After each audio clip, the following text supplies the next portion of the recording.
El libro del profeta Miqueas.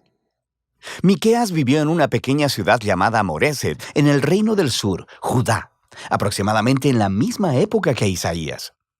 Los reinos del norte y el sur de Israel se habían dividido hace mucho tiempo y ambos habían estado violando su pacto con el Dios de Israel. Así que Miqueas advirtió que Dios traería al gran y malvado imperio asirio para derribar el reino del norte y devastar a Jerusalén. Y también advirtió que después de ellos, Babilonia traería una destrucción aún mayor. Como todos los profetas, Miqueas habló de parte de Dios para acusar a Israel, o como él dice en el capítulo 3, estoy lleno de poder, lleno del Espíritu del Señor, y lleno de justicia y de fuerza para declarar cómo Israel se ha rebelado. Así que la mayor parte de este libro explora las acusaciones de Miqueas y sus advertencias del juicio de Dios sobre Israel. Pero Miqueas también tenía un mensaje de esperanza que contrarrestaba estas advertencias, concerniente a la restauración que Dios traería después de su juicio. Y si profundizas en este libro con nosotros, verás cómo funciona esto. Las primeras dos secciones del libro desarrollan las acusaciones y advertencias de Miqueas contra Israel y contra sus líderes. La primera parte inicia con una descripción poética de Dios apareciendo sobre Israel, justo como lo hizo en el monte Sinaí. Aquí tenemos fuego, humo y terremoto. Pero esta vez Él no ha venido a hacer un pacto. Él ha venido a traer su juicio sobre Israel por más de 500 años de rebelión. Miqueas continúa nombrando todas estas ciudades y pueblos de Israel que son culpables de toda esta rebelión. Dios viene por ellos, pero ¿por qué exactamente? Así que Miqueas inicia un pleito con los líderes de Israel. Él dice que ellos se han vuelto ricos a través del robo y la codicia. Él alude a la historia de Acab robándose los viñedos de Nabot en Primera de Reyes capítulo 21. Pero también es porque los profetas de Israel son corruptos. Estaban bastante felices ofreciendo promesas de protección de Dios para cualquiera que pudiera pagarlas.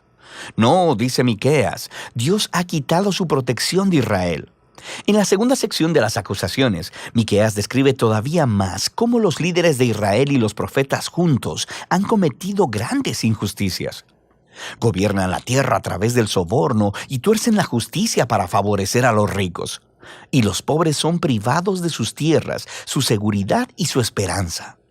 Y todo esto es una violación de las leyes de la Torá, la cual declaraba ilegal vender la tierra que le pertenecía a las familias, incluso si eran pobres.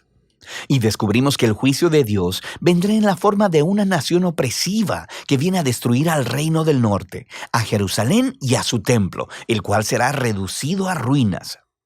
Ahora bien, estas son advertencias muy duras y no son la última palabra.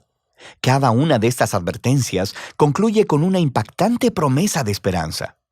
Primero tenemos un poema de cómo Dios es como un pastor que rescatará y reunirá su rebaño, que es el remanente de su pueblo. Y Él los traerá todos de vuelta a los buenos pastos y será su rey una vez más. La segunda sección de advertencia concluye con esta imagen del templo de Jerusalén en ruinas. Y Miqueas dice que esto no será permanente. Un día Dios exaltará su templo, lo llenará de su presencia y llenará la ciudad con el remanente de su pueblo.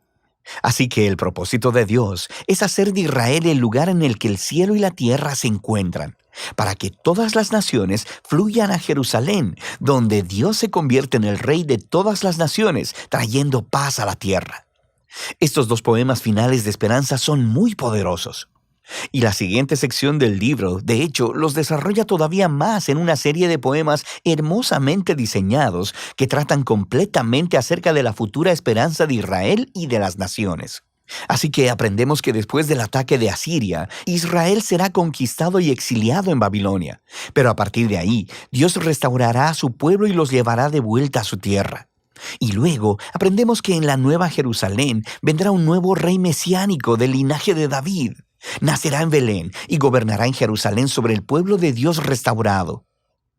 Finalmente, en este reino mesiánico, el remanente fiel del pueblo de Dios se convertirá en una bendición entre las naciones. Pero al mismo tiempo, Dios traerá su justicia final y quitará la maldad de su mundo.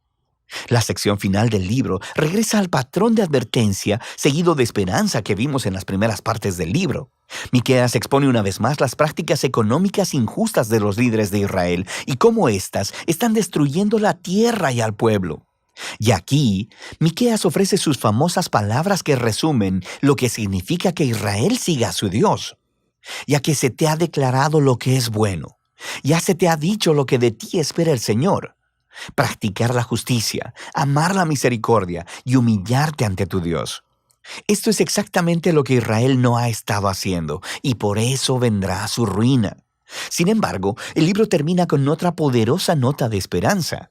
Israel es personificado como un individuo, sentado solo, en vergüenza y derrota.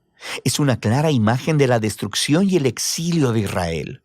Y este individuo está esperando la misericordia de Dios y le ruega a Dios que le escuche y le perdone.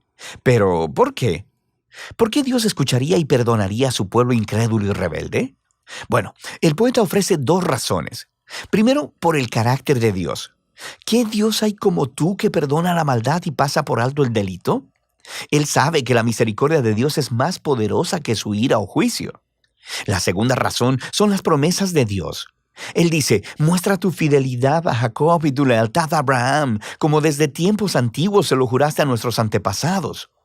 Estas son las últimas palabras del libro. Son una alusión a las promesas del pacto de Dios con Abraham y su familia, allá en Génesis, donde establece que todas las naciones encontrarían la bendición de Dios a través de la familia de Abraham. Pero para convertirse en una bendición para las naciones, Israel debe primero ser fiel a su Dios.